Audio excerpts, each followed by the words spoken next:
Assalamualaikum warahmatullahi wabarakatuh. Saya Rika Krisanta dari kelas G akan menjelaskan PowerPoint saya tentang materi dari pertemuan pertama sampai pertemuan ke-7. Pertama, saya akan menjelaskan tentang materi. Materi adalah sesuatu yang memiliki massa dan ruangan.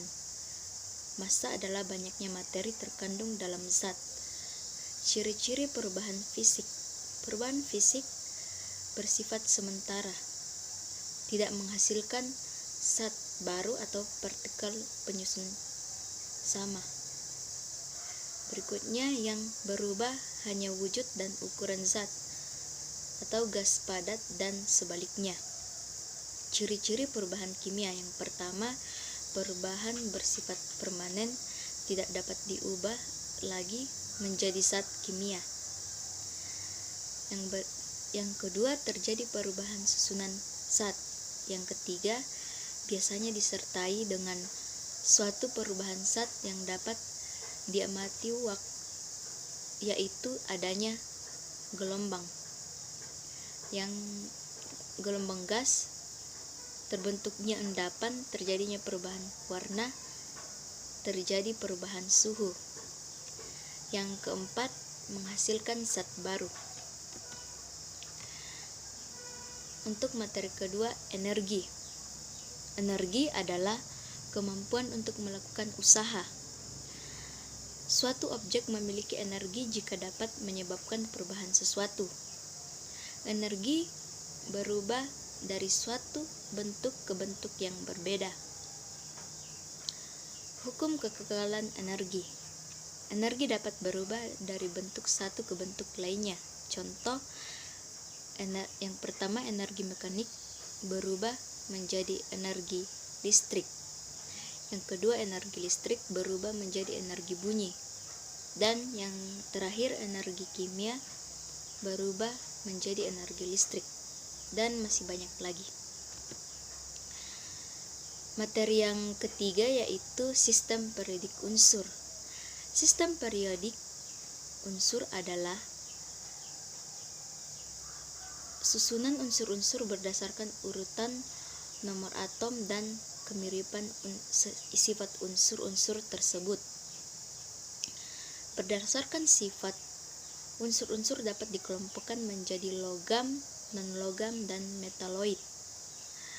Yang pertama, logam memiliki sifat-sifat konduktor panas dan listrik yang baik, dapat ditempa dan diduktil, titik lele relatif tinggi, cenderung melepaskan elektron kepada unsur non-logam. Yang kedua, non-logam. Non-logam memiliki sifat-sifat non-konduktor panas dan listrik, tidak dapat ditempa dan rapuh atau getas, kebanyakan berwujud gas pada temperatur kamar, cenderung menerima elektron dari unsur logam.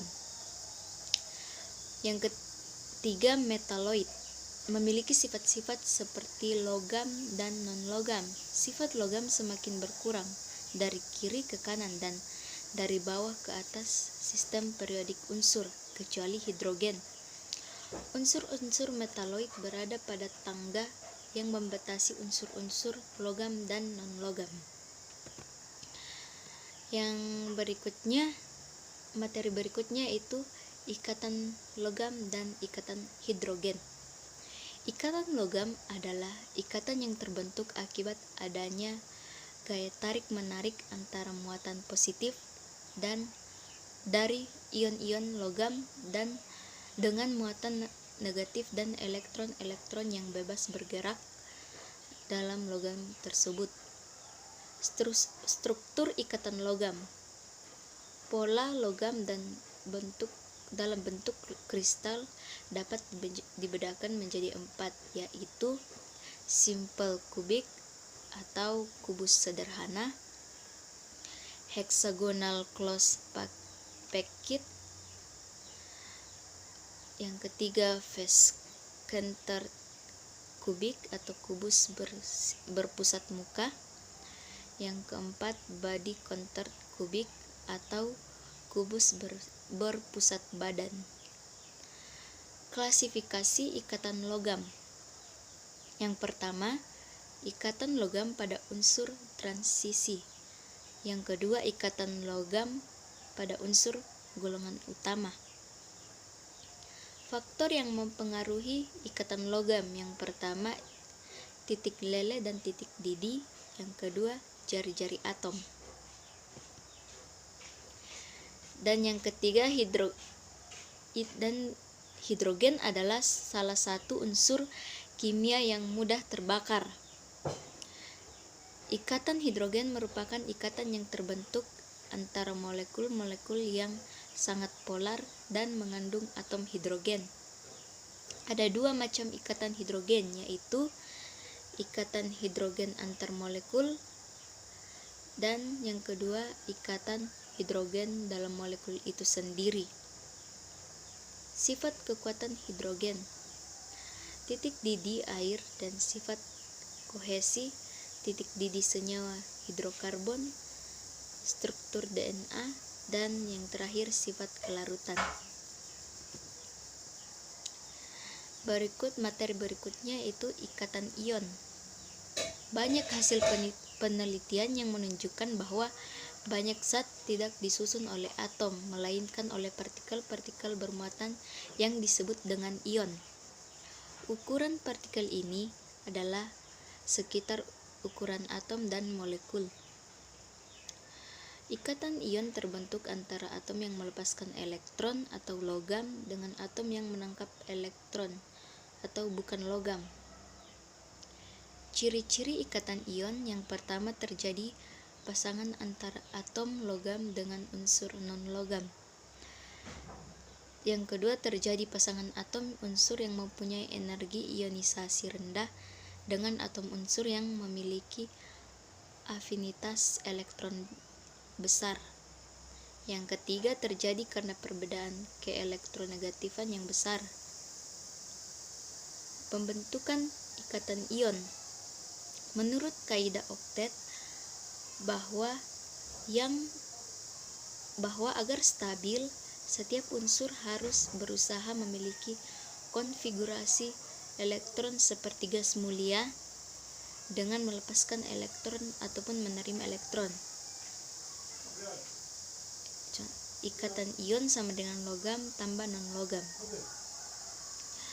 Contoh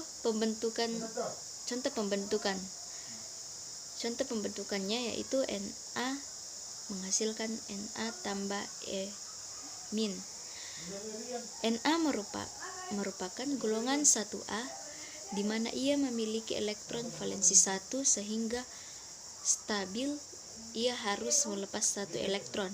Apabila dilihat dari konfigurasi elektronnya, Na memiliki 11 elektron yang dijabarkan sehingga 281, sehingga ketika melepaskan elektron maka elektron paling terakhirnya menjadi 8 sesuai kaidah oktet.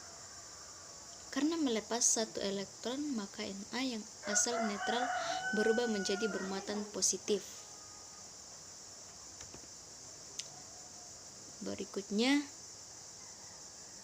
Materi berikutnya yaitu ikatan van der Waals. Ikatan van der Waals merupakan ikatan yang dimiliki oleh gas-gas mulia yang mengalami proses kondensasi sehingga fasanya berubah menjadi fase cair padat pada saat temperatur mencapai temperatur yang sangat rendah. Klasifikasi gaya van der Waals. Gaya van der Waals dapat dibagi berdasarkan jenis kepolaran molekulnya, yaitu interaksi ion dipol. Gaya antar molekul ini terjadi antara ion dan senyawa kovalen polar. Yang kedua, interaksi dipol dan dipol. Interaksi dipol dan dipol merupakan interaksi antara sesama molekul polar atau dipol. Interaksi ion dan dipol terinduksi.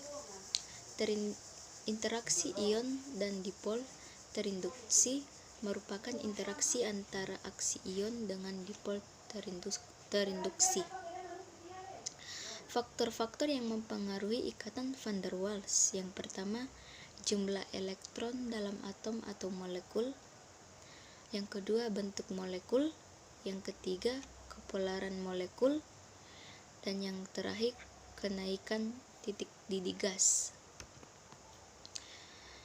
Materi yang terakhir yaitu ikatan kovalen.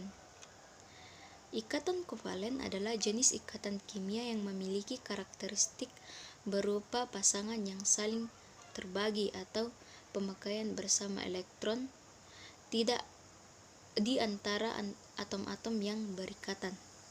Proses terbentuknya ikatan kovalen. Berikut ini proses terbentuknya ikatan kovalen pada senyawa CH4 beserta struktur Lewisnya. Yang pertama, molekul CH4. Yang kedua, molekul CH4 terdiri dari 1 atom C dan 4 atom H. Atom C atau Z sama dengan 6 dengan konfigurasi elektron 24 memerlukan 4 elektron tambahan untuk mencapai konfigurasi elektron Ne atau 28 aturan oktet. Atom H Z sama dengan 1 dengan konfigurasi elektron 1 memerlukan elektron 1 tambahan untuk konfigurasi elektron He 2 aturan duplet. Aturan oktet dan duplet dapat dipenuhi apabila 1 atom C bergabung dengan 4 atom H membentuk 4 ikatan kovalen C dan H. Jenis-jenis ikatan kovalen. Yang pertama, ikatan kovalen tunggal. Ikatan kovalen tunggal adalah ikatan yang terbentuk dari penggunaan bersama pasangan elektron, atau setiap atom memberikan saham 1 elektron untuk digunakan bersama. Ikatan kovalen rangkap 2. Ikatan kovalen yang terjadi karena setiap unsur menyumbangkan 2 elektron untuk digunakan bersama-sama dalam ikatan. Pada ikatan kovalen rangkap 2 ditunjukkan oleh garis rangkap 2. Contohnya molekul O2. Ikatan kovalen rangkap 3. Pada ikatan kovalen rangkap 3 ditunjukkan oleh garis rangkap 3 yang artinya ada 3 pasang elektron ikatan. Oke, terima kasih atas waktu dan kesempatan saya untuk mempresentasikan hasil dari PowerPoint saya.